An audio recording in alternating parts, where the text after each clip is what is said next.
அருட்பெருஞ்சோதி அருட்பெருஞ்சோதி தனிப்பெரும் கருணை அருட்பெருஞ்சோதி. எல்லா உயிர்களும் இன்புற்று வாழ்க, வள்ளல் மலரடி வாழ்க வாழ்க, கொல்லா விரதம் குவளை எல்லாம் ஓங்குக, நல்லோர் நினைத்த நலம் பெறுக, நன்றி நினைத்த எல்லோரும் வாழ்க இசைந்து. உலக மக்களே, அறிவார்ந்த அன்பர்களே, ஆண்மநேய ஒருமைப்பாடுடைய அன்பர்களே, வல்லற்பமானவர் அவர்கள் நமக்கு அருளிய திருவற்பாவிலிருந்து அருட்பெருஞ்சோதி ஆண்டவருடைய திருவிளையாடல்களையும் அருட்பெருஞ்சோதி ஆண்டவருடைய மகனாகிய வல்லற்பமானவர்கள் இந்த பூலோகத்திற்கு ஒரு தாயின் வழியாக வருவிக்க உற்றதற்கு காரணம் என்ன என்பதையும் அதற்கான விளக்கங்களையும் திருவற்பாவின் பாடலின் மூலமாக நாம் பார்த்து கொண்டிருக்கிறோம். அருட்பெருஞ்சோதி ஆண்டவர் இந்த பிரபஞ்சம் தோன்றிய காலத்திலிருந்தே ஆதியும் அந்தமில்லா தோன்றிய இறைவன், சுயமாக தோன்றிய இறைவன். அருட்பெருஞ்சோதி ஆண்டவர்தான் முதல் கடவுள் என்பதை இந்த மக்களிடம் சொல்ல மறந்து விட்டார்கள். ஆதி சிவன் என்று கூறினார்கள். அது ஒரு பக்கம் இருக்க, ஏற்கனவே பிரபஞ்சத்தில் தோன்றிய 4 யுகங்களிலுமே கிரேத யுகம், திரேத யுகம், துவார யுகம், கலியுகம், இந்த 4 யுகங்களிலுமே தோன்றிய சமயங்களும் மதங்களும் மார்க்கங்களும் அழிந்து விட்டது. காரணம், ஒவ்வொரு யுகத்திற்கும் ஆயுள் காலம் உண்டு. கிரேத யுகத்திற்கு 17,28,000 வருடங்கள், திரேத யுகத்திற்கு 12,96,000 வருடங்கள், துவாபர யுகத்திற்கு 8,64,000 வருடங்கள், கலியுகத்திற்கு 5,000 வருடங்கள். இப்படி ஒவ்வொரு யுகத்திற்கும் வருடங்கள் உண்டு. அந்த வருடங்கள் முடிந்தவுடனே அந்த யுகம் அழிந்துவிடும். அந்த யுகம் அழிந்தவுடனே அந்த யுகத்தில் தோன்றிய சமயங்கள், மதங்கள், மார்க்கங்கள் எல்லாம் அழிந்துவிடும். அதன் பிறகு மறு யுகம் தோன்றும். அதே போல உதாரணத்திற்கு கிரேத யுகத்திலே தோன்றிய கலங்க மார்க்கம், திரேத யுகத்திலே தோன்றிய திராவக மார்க்கம், துவாபர யுகத்தில் தோன்றிய நவநீத மார்க்கம், கலியுகத்தில் தோன்றிய பஸ்ம மார்க்கம், இந்த மார்க்கங்கள்லாம் அழிந்து விட்டது. அந்தந்த மார்க்கங்களில் தோன்றிய சமயங்களும் மதங்களும் அழிந்து விட்டது. இது மக்களுக்கு தெரியாது, யாரும் சொல்லலை. அப்போ இதெல்லாம் அழிந்து விடக்கூடிய நிலையில் இருக்கும்போது, அழிந்து விட்ட நிலையில் இப்போ நம்ம சதுர்யுகத்தில் இருந்து கொண்டிருக்கிறோம். இதை பிள்ளைப்பெருமான் அவர்கள் ஒளியுகம் என்று கூறுவார், சதுர்யுகம் என்று கூறுவார். அப்போ இந்த யுகத்தில் இருக்கின்ற மக்களுக்கு ஒரு ஆன்மீக மார்க்கம் வேண்டும். அந்த மார்க்கம் சமரசமாக இருக்க வேண்டும். அதனால்தான் அருட்பெருஞ்சோதி ஆண்டவர் சமரச சுத்த சன்மார்க்கத்தை உருவாக்கி அதை தன் மகன் கையில் கொடுத்து உலக மக்களை எல்லாம் சுத்த சன்மார்க்கத்தில் இணைத்து உலக மக்கள் எல்லாம் சமரசமாக, வேறுபாடுகள் இன்றி, முரண்பாடுகள் இன்றி சமரசமாக வாழ வேண்டும், மகிழ்ச்சியோடு வாழ வேண்டும், இன்புற்று வாழ வேண்டும் என்பதற்காகவே தனது மகனை ஒரு தாயின் கருவறையிலே இருக்க வைத்து 9 மாதங்கள் 4 நாட்கள் சரியாக அந்த தாயின் கருவறையிலே இருந்து நமது பிள்ளைப்பெருமான் அவர்கள் இந்த பூலோகத்திற்கு வருவிக்க உற்றார் என்பதை திருவற்பாவின் பாடல் மூலமாக நாம் பார்த்து கொண்டிருக்கிறோம். அதற்கான பாடல்கள், உண்மைகள் எல்லாமே திருவற்பாவில் உண்டு. அன்பர்களே, நான் ஏற்கனவே கூறியது போல இங்கே சொல்லப்படுகின்ற விளக்கங்களும் உண்மைகளும் கற்பனை அல்ல, கதை அல்ல, திருவற்பாவில் இருக்கக்கூடியது என்பதை நீங்கள் புரிந்து கொள்ள வேண்டும். இந்த வகையிலே இறைவனுடைய திருவிளையாடல் 1/1/1823 ஆண்டு தொடங்குகிறது. தனது மகனை ஒரு தாயின் கருவறையில் இருக்க வைக்கிறார். நமது பிள்ளைப்பெருமான் அவர்கள் தன் மகனுக்கு செல்வப்பிள்ளை என்று பெயரிடுகிறார். அதனால்தான் நான் பிள்ளைப்பெருமான் என்று கூறுவதுண்டு. அதனால் அந்த தாயின் கருவறையில் இருக்கும்போது இறைவனுடைய திருவிளையாடல் எப்படியெல்லாம் நடந்தது என்பதை நாம் ஏற்கனவே விளக்கமாக பார்த்தோம். அந்த வகையிலே நமது குழந்தை இறைவனுடைய மகன் வல்லற்பமான் அவர்கள் 5/10/1823 ஆண்டு சிதம்பரம் அருகில் இருக்கின்ற மருதூர் என்ற கிராமத்திலே ராமையா பிள்ளை சின்னையாமர்களுடைய இல்லற வாழ்க்கையில் வருவிக்க உற்றார். அவங்களுக்கு ஏற்கனவே பிறந்த குழந்தைகள் 4 பேர் உண்டு. 2 ஆண் பிள்ளைகள், 2 பெண் பிள்ளைகள். அவர்கள் பிறந்தவர்கள். நமது பிள்ளைப்பெருமான் அவர்கள் இறைவனால் வருவிக்க உற்ற இறைவனுடைய மகன் என்பதை திருவற்பாவிலிருந்து நாம் பார்த்து விட்டோம். அதன் பிறகு 5 மாத குழந்தையாக இருக்கும்போது தன் மகனுக்கு அருட்பெருஞ்சாண்டவர் எப்படியெல்லாம் திருவிளையாடல் செய்தார் என்பதை சிதம்பரத்திலே குழந்தையாக இருக்கும்போது அங்கே தன் மகனுக்கு வெட்ட வெளியாக காட்டியதை நாம் ஏற்கனவே தெளிவாக பார்த்தோம். அதற்கான பாடலையும் நான் ஏற்கனவே விளக்கமாக கூறியிருக்கிறேன். தில்லை தளத்திடையே திரை தூக்க தரிசித்த போது வேய்வகை மேல் காட்டாதே எந்தனக்கே வெளியாய் காட்டிய மெய்வுறவா மெய்ப்பொருளே என்று கூறுவார். எனக்கு உண்மையான தந்தையாகிய அருட்பெருஞ்சோதி ஆண்டவர் இயற்கை உண்மை விளக்க கடவுளாகிய அருட்பெருஞ்சோதி ஆண்டவர் எனக்கு எந்தவித உருவமும் காட்டாமல், அதான் வேய்வகை மேல் காட்டாதே என்று கூறுகிறார். வேய்வகை மேல் காட்டாதே என்பது ஒரு இறைவனை உருவகப்படுத்தி அணிகலன்கள் அணிந்து, பட்டாடை அணிந்து, கையில் ஆயுதங்களுடன் இப்படியெல்லாம் எல்லா உருவங்களையும் உருவகப்படுத்தினார்கள். ஆனால் அருட்பெருஞ்சாண்டவர் தன் மகனுக்கு எந்த விதமான உருவம் இல்லாமல் ஒளி வடிவில் வெட்ட வெளியாக காட்டுகிறார் என்பதை நாம் ஏற்கனவே தெளிவாக பார்த்துவிட்டோம். இதெல்லாம் 1/1/1823 தொடங்கிய திருவிளையாடல் 30/1/1874 இரவு 12 மணி வரையிலும் நடக்குது. 51 ஆண்டுகள் திருவிளையாடல் நடக்குது. இந்த 51 ஆண்டுகளை 8 ஆண்டுகளாக பிரித்து அருட்பெருஞ்சாண்டவர் தன் மகனுக்கு எப்படியெல்லாம் அருள் கொடுத்து கொண்டிருக்கிறார், எப்படி தன் மகனை வழி நடத்துகிறார் என்பதை தான் திருவெட்பாவிலிருந்து 1ஆம் திருமுறையிலிருந்து 6ஆம் திருமுறையில் இருக்கின்ற பாடல்களின் மூலமாக விளக்கமாக பார்த்து கொண்டிருக்கிறோம். அந்த வகையிலே நமது பிள்ளை பெருமான் அவர்கள் 1824ஆம் ஆண்டிலிருந்து 1840 ஆண்டுகள் வரை இந்த 16 ஆண்டுகளில், அதாவது 2/8, இந்த 16 ஆண்டுகளில் நமது பிள்ளை பெருமானுடைய நிலை என்ன என்பதை பார்த்து கொண்டிருக்கிறோம். ராமையா பிள்ளை அவர்கள் காலமான உடனே சின்னம்மையார் அவர்கள் ஏற்கனவே இந்த 5 குழந்தைகளையும் அழைத்து கொண்டு பொன்னேரி அருகில் இருக்கின்ற சின்னகாவனம் என்ற இடத்துக்கு செல்கிறார்கள். அங்கே சில காரணங்களால் நிரந்தரமாக இருக்க முடியவில்லை. சென்னையிலே வந்து குடியேறுகிறார்கள். சென்னையிலே ஏழுகணர் பகுதியில் இருக்கின்ற வீரசாமி தெருவிலே குடியேறுகிறார்கள். நமது குழந்தை இறைவன் வளர்ந்து கொண்டிருக்கிறார். முன்னால் அந்த இடத்துக்கு பிறகு மின்ட்டுன்னு சொல்லுவாங்க. அதன் பிறகு வள்ளலார் நகர் என்று அழைக்கப்பட்டது. நமது குழந்தை இறைவன் வளர்ந்து கொண்டிருக்கிறார். முதல் 8 என்ன நடந்தது? அப்போது பள்ளியில் சேர்க்க வேண்டிய வயது வந்துவிட்டது. பள்ளியிலே கொண்டு போய் சேர்க்கிறார்கள். பள்ளியிலே அவரால் படிக்க முடியவில்லை. பள்ளியை விட்டு வெளியே வந்து விடுகிறார். படிக்க முடியாது என்று சொல்லி வந்து விடுகிறார். காரணம், அவர் விரும்பி வந்ததில்லை. அங்கே இறைவனுடைய திருவிளையாடல் நடக்குது. அந்த திருவிளையாடல் எப்படி நடந்தது என்பதை 6ஆம் திருமுறையிலே தெளிவாக கூறுகிறார். அந்த திருவிளையாடல் என்னவென்றால், தனது மகன் இந்த உலகியலிலே சந்தை படிப்பை படிக்கக்கூடாது. யாருக்கிட்டையும் போய் படிக்கக்கூடாது தன்னுடைய மகன். அதே போன்று தனது மகன் இந்த உலகத்திலே யாரையும் குருவாக ஏற்றுக்கொள்ளக்கூடாது. 3ஆவதாக தனது மகன் சைவ சமயத்தில் இருந்தாலும் கூட சிவனடியார்கள் போல் காவி உடை அணியக்கூடாது, வெள்ள உடை தான் அணிய வேண்டும். இந்த 3 நிலைகளில் இறைவனுடைய திருவிளையாடல் நடந்து கொண்டிருக்கிறது. அது பிள்ளை பெருமான் அவர்களுக்கு தெரியாது. முதல் 8 தெரியாது. ஆக பள்ளியிலேருந்து படிக்க முடியாதுன்னு வெளியே வந்துட்டார். அப்போது உலகியலிலே ஒரு வீட்டில் ஒரு பிள்ளையை கொண்டு போய் பள்ளிக்கூடத்தில் சேர்க்குறோம். படிக்க முடியாதுன்னு வெளியே வந்துட்டான்னு வச்சுக்கோங்க, அந்த குழந்தைக்கு எவ்வளோ பிரச்சனை இருக்கும். திட்டுவாங்க, அடிப்பாங்க, வீட்டை விட்டு வெளியே துரத்துவாங்க. இந்த நிலை நமது குழந்தை இறைவன் பிள்ளை பெருமான் அவர்களுக்கு நடந்து கொண்டிருக்கிறது. அவருக்கு தெரியாது. நம்ம ஏன் இந்த உலகத்தில் பிறந்தோம் என்ற மனநிலையில் அவர் இருந்து கொண்டிருக்கும் போது அவருக்கு தனியாக ஒரு இடம், தனிமையான ஒரு இடம் தேவைப்படுகிறது. அதனால் கந்தகோட்டம் என்ற ஒரு இடத்தில் முருகன் கோயில் இருக்குது. சென்னைக்குள்ளே இருக்குது. பூக்கடை பக்கத்தில், சென்னை பக்கத்திலே இருக்குது, சென்னைக்குள்ளேயே இருக்குது. இவர் இருந்த அந்த வீட்டிலேருந்து ஸ்ட்ரெயிட்டாக போனோன்னு, நேராக போனோன்னு, ரோட்டில் போனோன்னா அந்த பூக்கடை வந்துடும். இப்போவும் நீங்கள் அந்த தெரு இருக்குது, நீங்கள் போய் பார்க்கலாம். ஆக கந்தகோட்டத்தில் போய் முருகன் கோயிலில் இருக்கிறார். எப்படின்னா, எல்லாரும் தூங்கி எந்திரதுக்கு முன்னால் இவர் எந்திரிச்சு அங்கே போயிடுவார். எல்லாரும் தூங்கின பிறகு தான் இவர் வீட்டுக்கு போவார்.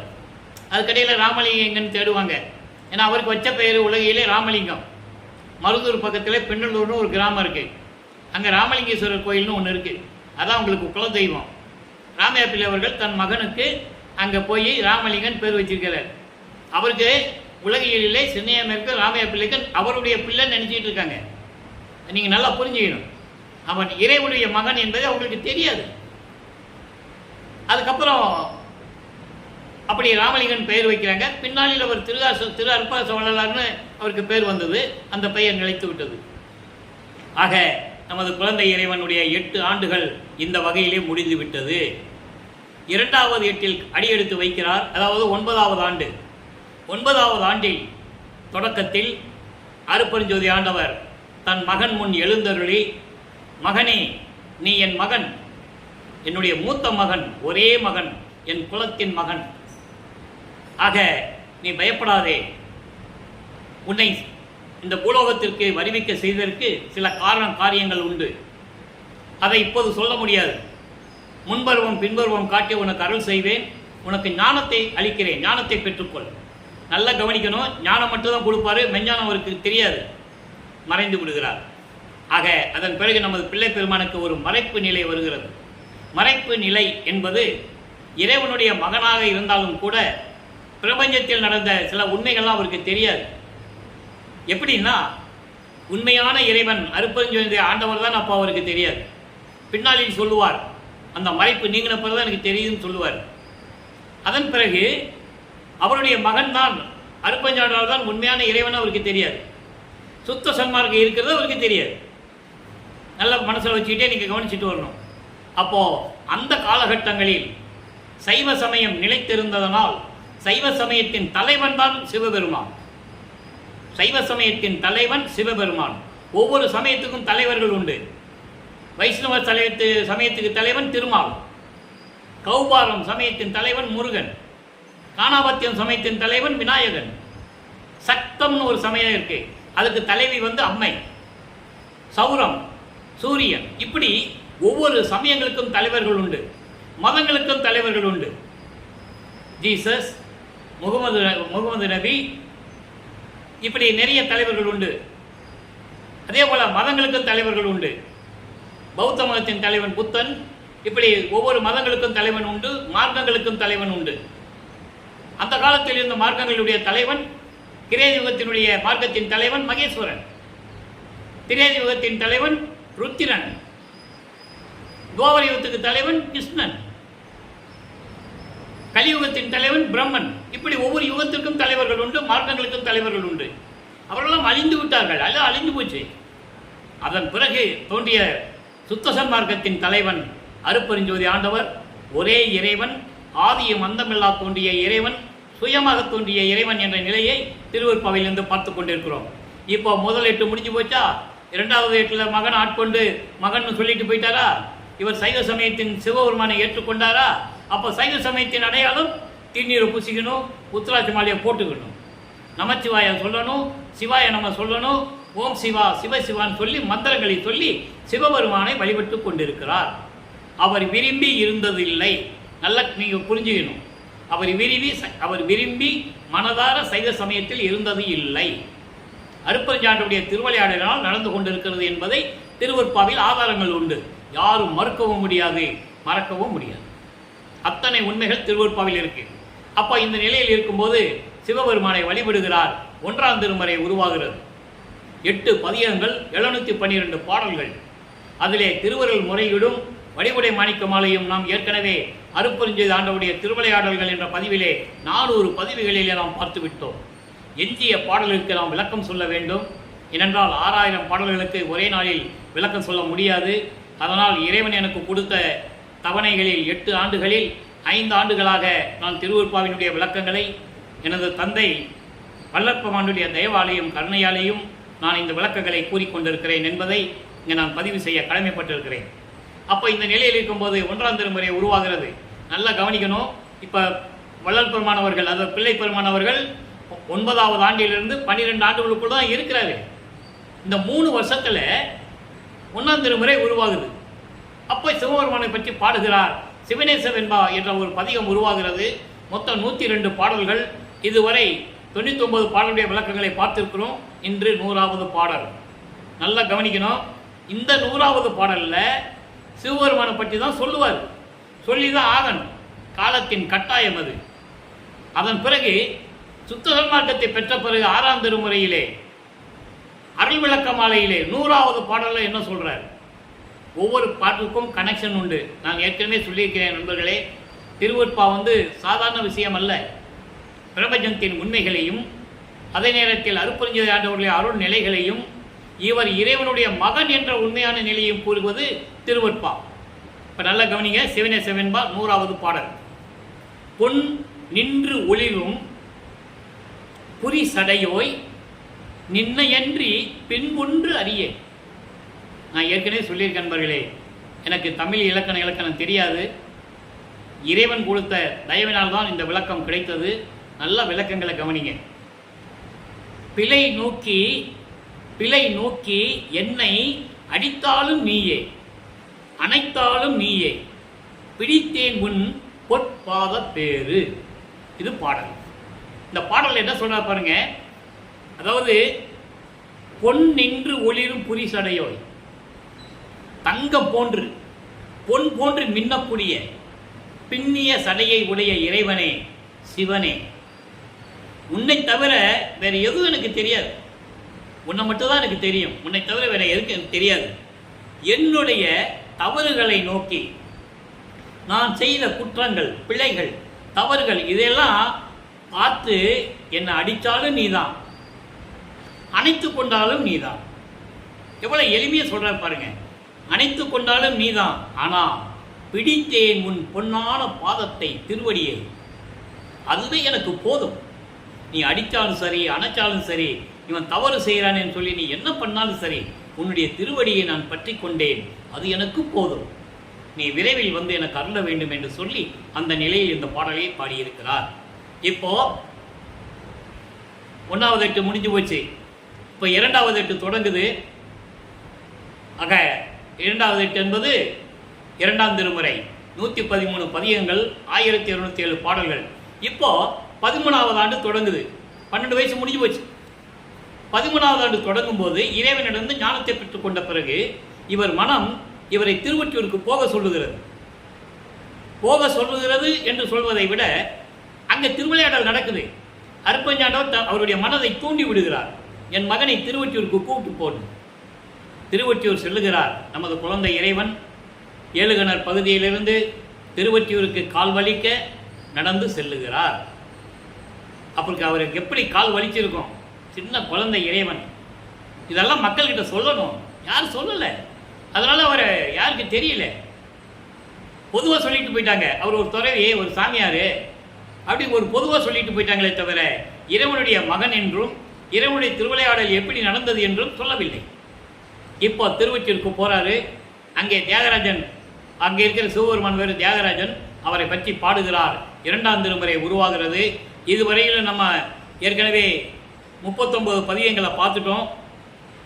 இப்போ நல்ல கவனிங்க, இது விளக்கங்கள் நடந்துகிட்டு இருக்கு.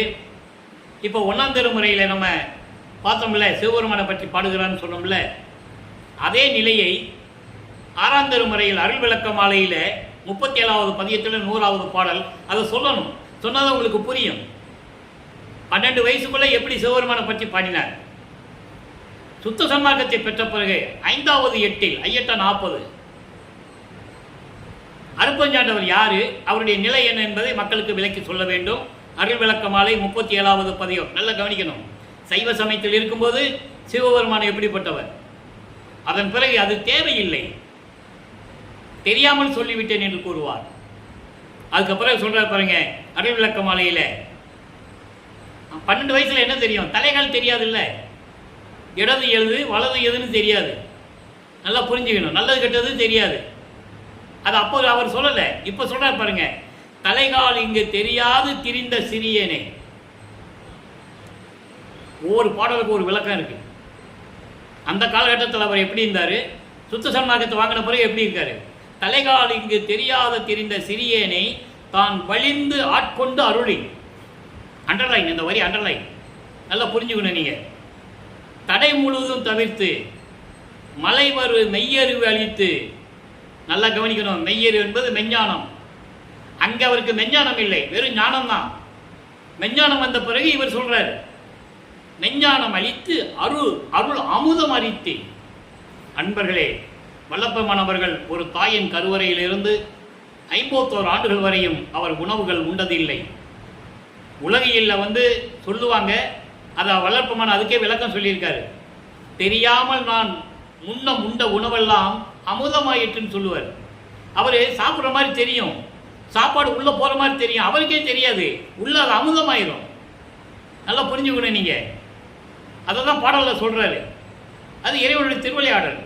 அதை இங்க சொல்றாரு, அருள் அமுதம் அரித்தி வல்லவ சக்திகளெல்லாம் மறுவியிட புரிந்து நிலையுறவே தானும் அடியேனும் ஒரு வடிவாய். அந்த வரி அண்டர்லைன். நிறைய நிறைவித்து உயர்ந்த நிலைதன் மேல் அமர்த்தி. கடவுளாயிட்டாரு. நல்லா புரிஞ்சுக்கணும். அமர்த்தி அலர்தலை தேர் அருஞ்சோதி அரசு கொடுத்து அருளை ஆடுகின்ற அரசே என் அலங்கள் அணிந்தருளே. விளக்கம் பாருங்க. தலைகால் தெரியாமன்னு என்ன? உலகியல சொல்லுவாங்கல்ல, ஏண்டா தலைகால் தெரியாம ஆடிக்கிட்டு இருக்க அப்படின்னு சொல்லுவாங்கல்ல. அந்த மாதிரி தலைகால் தெரியாம என்பது எதுவும் தெரியாம, நல்லது கெட்டது சிறிய சின்ன பிள்ளைன்னு அர்த்தம், சிறிய குழந்தை. தலைகால் தெரியாம திரிந்து கொண்டிருந்த இந்த சிறியவனை, இந்த மகனை, சிறியன் என்பது இங்க மகனை வழிந்து வந்து ஆட்கொண்ட அருளி தடை முழுவதும் தவிர்த்து. அவர் அங்கு இருக்கும்போது சைவ சமயத்தில் இருந்தார், எல்லா தெய்வங்களையும் பற்றி பாடினார். அந்த தடைகள்னு சொல்றார். அதை அந்த சமயத்தையும் மதத்தையும் மார்க்கத்தையும் தடைன்னு சொல்ற, சுத்த சமார்க்கத்துக்கு முக்கிய தடைகள்னு சொல்ற. அதுக்கான விளக்கங்கள் நிறைய உண்டு. அப்ப அதெல்லாம் நீக்கி, அதாவது எந்த விதமான திகைப்பு இல்லாத ஒரு மெய்யறிவை கொடுத்து, மெய் அறிவு அளித்து, விஞ்ஞானம் இருந்தால்தான் பிரபஞ்சத்தின் உண்மைகளை சொல்ல முடியும். இந்த பிரபஞ்சத்தில் தோன்றிய எத்தனை ரிஷிகள், கோடிகள், முனிவர்கள் இருந்தாலும் கூட அவங்களுக்கு ஞானம் மட்டும்தான் இருந்தது, மெஞ்ஞானம் கிடையாது. அவங்க கர்ம சித்தி, யோக சித்தியில் சென்றவர்கள். குறிப்பிட்ட காலம் வரைக்கும் தான் அவங்க சக்தி பலிக்கும், அதுக்கப்புறம் மறைந்து விடும். ஞான சக்தி பெற்றவர் ஒரே ஒருவர் இந்த பிரபஞ்சத்திலே வல்லற்பமானவர்கள் தான் என்பதை இங்கே நான் பதிவு செய்ய கடமைப்பட்டிருக்கிறேன். அப்படியெல்லாம் கொடுத்து எனக்கு அருளமுதம் அருத்தி, இந்த தம்பி, இந்த மகனே குடின்னு குடிக்கல, ஊற்றுறாரு. அருளமுதம் அருத்தி ஊட்டி விட்டு தன் மகனுக்கு, கருவறையிலே அருளமுதம் உண்டவர், நல்ல மனசில் வச்சுக்கணும். அப்படி ஊட்டி எல்லா சக்திகளையும் கொடுத்து நிலையுறவே என்பது அதாவது மரணமில்லா பெருவாழ்வு. அப்படி நிலையுறவே அடியேனும் தானும் ஒரு வடிவாயிருந்து, 2 பேரும் ஒன்னா சேர்ந்துட்டாங்க. அருப்பெருஞ்சோதியை கொடுக்கிறாரு கையில, திருவருள் செங்கோலாட்சியை கொடுக்கிறாரு. இப்படியெல்லாம் கொடுத்து என்னை உயர்ந்தலை மேல் ஏற்றி, என்னை கடவுள் நிலைக்கு ஏற்றி அருள் ஜோதியை கொடுத்தருளி இருக்கின்ற அரசே, நான் பாடுகின்ற அலங்களையும் அணிந்தருளே என்று கூறுகிறார். ஆக இந்த நிலையில் இருக்கும்போது 9வது ஆண்டிலிருந்து 12 ஆண்டுகளுக்குள் எப்படி இந்த நிலையை பார்த்து விட்டோம். இப்போ இதையே நிறைய விளக்கங்கள் இருக்குது, எனக்கு தான் நேரம் பத்தலை. அடுத்து சொல்ற பாருங்க, இடமும் வளமும் இது என்று அறியாது. நான் ஏற்கனவே சொன்னேன்ல, இது மெய்யருள் வியப்புல சொல்றாரு. அப்படி இருந்த காலகட்டங்களில் என்னை எல்லாம் அறிவித்து அருள் செய்த கருணை என்னையே நடனமும் மெய்நலமும் எனக்கு நன்று காட்டி. சிவபெருமானை எப்படி சொல்லுவாங்க நீங்க பார்த்துருப்பீங்க. அதாவது வலது கால ஊனி இடது கால தூக்கி தான் நடனம் ஆடி இருக்கிற மாதிரி காட்டுவாங்க. நடராஜன் அப்படிதான் காட்டுவாங்க. இவருடைய மகனுக்கு நடனம் எப்படி நடனம் ஆடி காட்டுகிறார்? இடது காலை ஊன்றி வலது காலை தூக்கி காட்டுகிறார். அந்த ஒரு பெருமை ஒரு பாண்டிய மன்னனுக்கு கிடைத்திருக்கிறது என்பதை நீங்கள் நான் தெரிவித்துக் கொள்கிறேன், நீங்கள் புரிந்து கொள்ள வேண்டும். ஒரு பாண்டிய மன்னனுக்கு கிடைத்திருக்கு. அது என்ன விளக்கங்கள் எனக்கு இறைவனிடம் விளக்கம் கிடைக்கவில்லை, ஆனால் கிடைத்தது உண்மை. நீங்கள் ஒருவேளை மதுரைக்கு போனால் நீங்கள் பார்த்துக்கலாம், அந்த உண்மைகள் நீங்கள் கேட்டு தெரிஞ்சுக்கலாம். ஆக இந்த நிலையில் இறைவன் இருந்து கொண்டிருக்கிறார். இப்போ 2ஆம் திருமுறையில் சிவபெருமானை எப்படி வழிபடுகிறார்? தியாகராஜ பெருமானை பாருங்க. உண்டோ என்னை போல் மதி இழந்தோ, அடிமை திற தலசல் 7வது பாடல் பதிக 40. இந்த பதிக 40க்கு 6ஆம் திருமுறையோட பதிக 40ல் என்ன பாடல் இருக்கு, என்ன விளக்கம் இருக்குன்னு பார்க்க போறோம். உண்டோ என்னை போல் மதி இழந்தோர் ஒற்றியப்பா, உன்னுடைய தின்தோல் இலங்கும் திருநீற்றை கான் விரும்பேன் சேர்ந்து ஏத்தேன், என் தோல் உடையாய் என்று இறங்கேன், இறையும் திரும்பேன், இவ்வறிவை கொண்டே உன்னை நான் எப்படி கூடுவேன், நின் குறிப்பேது ஒன்றுமறியேன். தியாகராஜ பெருமான் கிட்ட சொல்றாரு. திருமுல்ல வாயில போய் சொல்லுவாரு, திருவள்ளித்தாயத்தில் போய் சொல்லுவாரு, ஒன்றும் பிரயோஜனம் இல்லை, அருள் கிடைக்கலையே. அதனால நீங்க சொல்றாரு, என்ன மாதிரி அறிவு இழந்தோர் யார் இருக்க போறாங்க? உன்னுடைய அதாவது திருநீர் அணிந்த உடம்பை பார்க்க நான் விரும்பியதில்லை, உன் அருளை பெற வேண்டும் என்று நான் விரும்பியதில்லை, உன்னை வணங்குவதற்கு கூட நான் மறந்து விட்டேனே சில நேரங்களில். இந்த அறிவை வச்சுட்டு நான் உன்னை எப்படி தேடுவேன், உங்ககிட்ட எப்படி நான் சேருவேன்? என்னை பற்றி உன் மனதில் என்னதான் நினைத்து கொண்டிருக்கிறாய் என்று எனக்கு தெரியவில்லை இறைவா, விரைவில் எனக்கு அருள்வாயாக என்று சொல்லி இந்த பாடலின் மூலமாக நமக்கு தெரிகிறது. இப்போ சுத்தசமாகத்தை பெற்ற பிறகு பதிக 40 கண்புல்லா காட்சி. இறைவனை பார்த்ததை கண்கொள்ளா காட்சி எப்படி இருக்குன்னு சொல்கிறார். நல்லா கவனிக்கணும். சுத்த சன்மார்க்கத்தில் தான் தயவும் கருணையும் பிறக்கும், உயிர் இரக்கம் இருக்கும், ஆன்மநேய ஒருமைப்பாடு இருக்கும், ஜீவகாரிய ஒழுக்கம் இருக்கும். பசியின் கொடுமையை, ஒரு நோயின் கொடுமையை, ஒரு புலையும் கொடுமையை ஜீவகாரிய ஒழுக்கத்தில் வல்லப்பமான ஒருவர் தான் இந்த பிரபஞ்சத்திலேயே கூறியது. சுத்த சன்மார்க்கத்தை பெற்ற பிறகு நல்லா புரிஞ்சுக்கிட்டே வரணும். அப்போ சுத்த சன்மார்க்கத்தில் இருந்தால்தான் இந்த அறிவு விளங்கும் என்பதை நீங்கள் புரிஞ்சுக்கணும். இப்போ பாருங்க, இந்த பாடல் என்ன சொல்றாரு? இறைவன் யார்? அங்கே இறைவனை சிவபெருமான் எப்படி சொல்லுவாரு? பின்னிய சடை உடையவன், சிவபெருமான கங்கையை தலையில் சுமந்தவன், பாம்பை கழுத்திலே மாட்டிக்கொண்டவன், இப்படியெல்லாம் சொல்லுவார் இல்லையா? இங்கே அருப்பஞ்சாண்டவர் என்ன சொல்றாரு? இயற்கை உண்மை விளக்க கடவுள் என்பதற்கு இந்த பாடல் ஒரு சான்று. நல்லா நீங்கள் புரிஞ்சுக்கணும். புயலானை, மலையானை, அதிர்ப்பினானை, போற்றிய மின் ஒளியானை. இறைவன் யாருன்னு சொல்றாரு? புனித ஞான செயலானை, செயலெல்லாம் திகழ்வித்தானை, திருச்சிற்றம்பலத்தானை, தெளியார் உள்ளே அயலானை. இந்த வரியை அண்டர்லைன், முக்கியமான வரி. தெளியார் உள்ளே அயலானை, உறவானை, அன்புலானை, அறிந்தாரை அறிந்தானை, அறிவால் அன்றி இயலானே. இந்த வரி அண்டர்லைன். ஏன் சொல்றேன்னா முக்கியமான வரி. எழிலானை, பொழிலானை, எம்மானை கண்டு கழித்திருக்கின்றேனே. இறைவன் யார்? அருப்பஞ்சோதி ஆண்டவர் யார்? எப்படிப்பட்டவர்? இயற்கையினுடைய சீற்றங்கள், புயல், மலை, அதிர்ப்பானை, அதாவது இடி, மின்னல். புயல் இருக்கும், மலை இருக்கும், இடி இருக்கும். இடி வந்தால் மின்னல் இருக்கும். அந்த மின்னல், இப்படி இயற்கை சீற்றங்களாகிய புயல், மலை, இடி, அதனால் வரக்கூடிய மின்னல் போன்று ஒளி உடைய இறைவன். மின்னல் வந்தால் எல்லாருக்கும் தெரியும், எல்லாரும் ஒளி இருக்கும்ல எல்லா இடத்துக்கும். அதே போன்று ஆக இப்படி இயற்கை உண்மை விளக்கத்தின் அடிப்படையில் இருக்கின்ற அருப்பெருஞ்சோதி ஆண்டவரை, அதுக்குதான் அது பொருள். அதான் இயற்கை உண்மை விளக்கத்துக்கு இங்கே விளக்கம் சொல்றார். இயற்கை உண்மை விளக்க கடவுள்னு சொன்னார்ல, அதுக்கு விளக்கம். அப்படிப்பட்ட இறைவனை புனித ஞான செயலானை. புனித ஞான செயலானை என்பது அங்கே சுத்த சிவஞான வெளியில் இருக்கின்ற சத்திய ஞான சபையில் இருக்கின்ற இறைவனை நான் ஏற்கனவே சொல்லியிருக்கேன். திருவற்பாவில் சொல்லுகின்ற சத்திய சபை அனைத்தும் அங்கே சுத்த சிவஞான வெளியில் இருக்கின்ற திருச்சிற்றம்பலத்தில் இருக்கின்ற சத்தியஞான சபை. இங்கே வடலூரிலே மக்களுக்காக, ஏன்னா மக்கள் அங்கே போக முடியாதுல்ல, இவர் போயிட்டு வந்துடுவார். நொடிக்கு ஒரு தடவை போயிட்டு வந்துடுவார். அப்போ நம்ம பார்க்கணுன்னா நேராக போயிடுவார். அண்டங்களை தாண்டி, உலகங்களை தாண்டி, வெளிகளை தாண்டி, பரவெளி, பரம்பரவெளி, பராபரவெளி, பெருவெளி, பெருசுகவெளி, இப்படி வெளிகளே தாண்டி போயிடுவார். ஆனால் மக்களுக்கு சத்தியஞான சபை வேணும்ல. அதனால் தான் வடலூரிலே நிறுவி சத்தியஞான சபையை இந்த உலக மக்களுக்காக அருளினார்கள் நமது பிள்ளை பெருமானவர்கள்.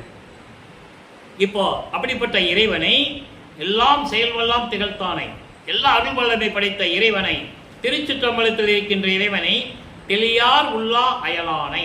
இந்த வரியை நான் அண்டர்லைன் சொன்னேன்.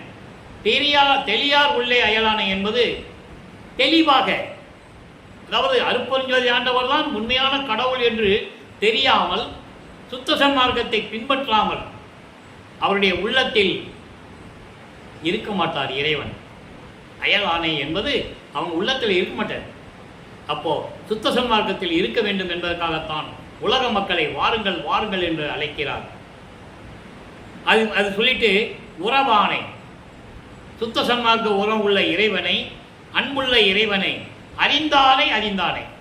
அங்க என்ன சொன்னாரு? தெளியார் உள்ளே அயலானை. இங்கே அறிந்தானை. சுத்த சன்மார்க்கத்தை தெரிந்தவர்கள், சுத்த சன்மார்க்கத்தை பின்பற்றுகிறவர்கள், உயிர் இரக்கம் உள்ளவர்கள், ஜீவகாரிய ஒழுக்கத்தில் இருக்கின்றவர்கள், இதையெல்லாம் அறிந்தவர்களை அறிந்தவனை. இப்படி அறிந்தவனை அப்படி அறிவால் அன்றி இயலானை. அறிவால் அன்றி என்பது சுத்த சன்மார்க்க அறிவு இல்லை என்றால், சுத்த சன்மார்க்க அறிவு இல்லை என்றால் இறைவனை பார்க்க முடியாது. சுத்த சன்மார்க்க அறிவு என்பது வேறு ஒன்றும் இல்லை. நான் ஏற்கனவே சொன்னதுதான். கொலையும் புலையும் தவிர்த்திருக்க வேண்டும். உயிர்களை கொல்லக்கூடாது. மாமிச உணவுகளை ஏற்றுக்கொள்ளக்கூடாது. இறைவன் ஒருவனே என்ற நிலையில் இருக்க வேண்டும். அந்த இறைவன் தீப வடிவில் இருக்கிறார், ஒளி வடிவில் இருக்கிறார் என்று ஏற்றுக்கொள்ள வேண்டும். இப்படியெல்லாம் இருந்தால் அந்த இறைவனை இறைவனை பார்க்கலாம், இல்லை என்றால் பார்க்க முடியாது. எத்தனையோ பாடல்கள் உண்டு திருவருட்பாவிலே சொல்ல முடியும். எழிலானை அழகான இறைவனை, பொழிலானை என்பது பிரபஞ்சம் முழுவதும் பிரகாசமாக ஒளி வீசிக் கொண்டிருக்கின்ற இறைவன். அப்படிப்பட்ட இறைவன் அருட்பெருஞ்சோதி ஆண்டவர். எம்மானை கண்டு கழித்திருக்கின்றேனே, அப்படிப்பட்ட இறைவனை நான் கண்டு கழித்திருக்கின்றேனே, மகிழ்ந்திருக்கின்றேனே என்று கூறுகிறார். எனவே அன்பர்களே, சைவ நிலையில் இருக்கிற வரைக்கும் நமது பிள்ளை பெருமான் அவர்கள் இறைவனை பார்த்ததில்லை. 33 ஆண்டுகள் வரையிலும் சைவ நெறியில் இருந்து கொண்டு பல இன்னல்களையும் துன்பங்களையும் துயரங்களையும் ஏளன பேச்சுகளையும் தான் அனுபவித்துக் கொண்டிருந்தாரே தவிர எந்த விதமான ஒரு நிலை அவருக்கு கிடைக்கவில்லை. காரணம், அருட்பெருஞ்சோதி ஆண்டவர் தன் மகனை அங்கே இருக்க வைத்து, அதை உணர வைத்து, அதை அனுபவிக்க வைத்து மக்களிடம் சொல்ல வேண்டும். அதனால்தான் ஒரு தாயின் கருவறையிலே இருக்க வைத்து இந்த பூலோகத்திற்கு வருவிக்க செய்து 51 ஆண்டுகள் மக்களோடு மக்களாக உலாவி விட்டுக் கொண்டிருந்தார் தனது மகனை. தன்னுடைய சக்தியில் ஒரு கூறு என்று சொல்லுவார். நான் அருட்பெருஞ்சோதி ஆண்டவர், என் தந்தையின் சக்தியில் நான் ஒரு பகுதி என்று சொல்லுவார். அப்படி தன்னுடைய சக்தியை ஒரு கூறாக்கி, ஒரு மகனாக்கி இந்த பூலோகத்திலே 51 ஆண்டுகள் உலாவ விட்டு அதன் பிறகு தன் மகனோடு இணைந்து கொள்ளுகிறார் அருட்பெருஞ்சாண்டவர். அதற்கான காரணம், இறைவன் ஒருவனே என்ற நிலையில் இருக்க வேண்டும். அதான் சுத்த சன்மார்க்க நெறி. எந்த மதங்களையும் மார்க்கங்களையும் அதல்ல. ஆக அப்படிப்பட்ட சுத்த சன்மார்க்கத்தில் உலக மக்களே நீங்கள் எல்லாம் இணைந்து கொலையும் புலையும் தவிர்த்து அருட்பெருஞ்சோதி ஆண்டவரை இறைவனாக ஏற்றுக்கொண்டு தீப வடிவில் ஒளி வடிவில் இருக்கின்ற இறைவனை வணங்கி அருட்பெருஞ்சோதி அருட்பெருஞ்சோதி தனிப்பெருங்கருணை அருட்பெருஞ்சோதி மகாமந்திரத்தை சொல்லி இறைவனுடைய அருள்களையும் செல்வங்களையெல்லாம் பெற்றுக்கொண்டு நீங்கள் இந்த வையகத்தில் நீடூழி வாழ வேண்டும், நோயின்றி வாழ வேண்டும், மரணமில்லா பெருவாழ்வில் வாழ வேண்டும் என்று இறைவன் கொடுத்த தயவையும் கருணையும் ஏற்றுக்கொண்டு இறைவனுடைய அருள் பெற்றவன் என்ற வகையில் இந்த வள்ளலார் ஊழியர் உங்களை வணங்கி வாழ்த்தி விடைபெறுகிறேன். நன்றி, வணக்கம். அருட்பெருஞ்சோதி அருட்பெருஞ்சோதி தனிப்பெருங்கருணை அருட்பெருஞ்சோதி. தினமும் இறைவனுடைய அருளாற்றலும் வள்ளல் பெருமானவர்கள் இறைவனுடைய மகன் என்ற நிலையையும் நீங்கள் தினமும் கண்டு களித்து மகிழ்ந்து இறைவன் அருளை பெற்றுக்கொள்ளுங்கள்.